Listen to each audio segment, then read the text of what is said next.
আজকে আমি তোমাদের ছানার পরোটা রেসিপিটা শেয়ার করছি, ভিডিওটা দেখতে থাকো, ভালো লাগবে। প্রথমে ময়দাটার মধ্যে টক দই, নুন, চিনি আর অলিভ অয়েল দিয়ে, অলিভ অয়েল না থাকলে যে কোনো সাদা তেল দিতে পারো।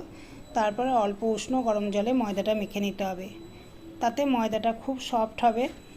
আর মেখে নেওয়ার পর আধ ঘন্টা রেখে দিয়েছি। তারপরে লেচিগুলো বার করে নিলাম।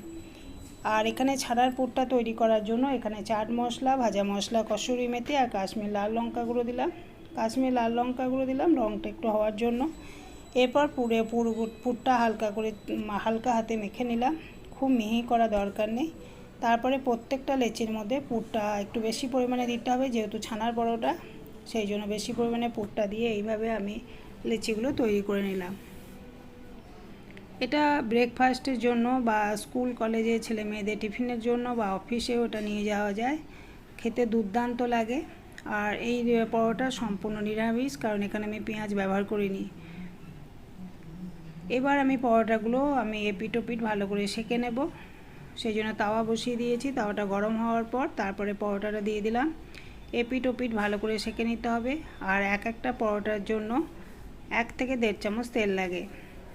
তারপরে পরোটাগুলো মিডিয়াম টু লো ফ্লেমে ভেজে নিতে হবে। দেখো পরোটাগুলো কতটা ফুলে যাচ্ছে, যেহেতু আমি এখানে টক দই আর গরম জল দিয়ে মেখেছি সেই জন্য।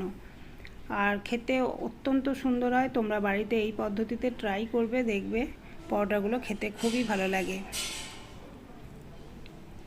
যারা আমার চ্যানেলে প্রথম থেকে রয়েছো তাদেরকে অসংখ্য ধন্যবাদ আমার পাশে থাকার জন্য।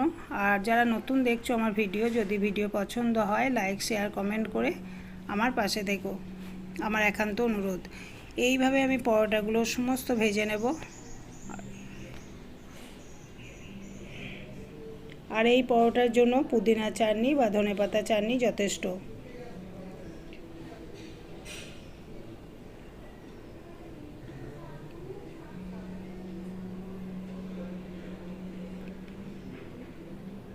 এইভাবে পরোটাগুলো ভেজে নিয়ে আমি আবার ফিরে আসছি।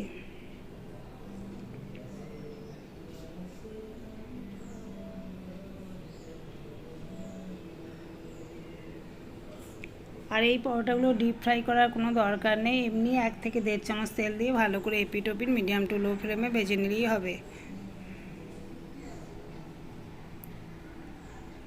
দেখো আমি পরপর 3টে পরোটা ভেজে নিয়েছি, এক রকম সস দিয়েছি আর পুদিনা চাটনি দিয়েছি। ব্যাস হয়ে গেল ছানার পরোটা।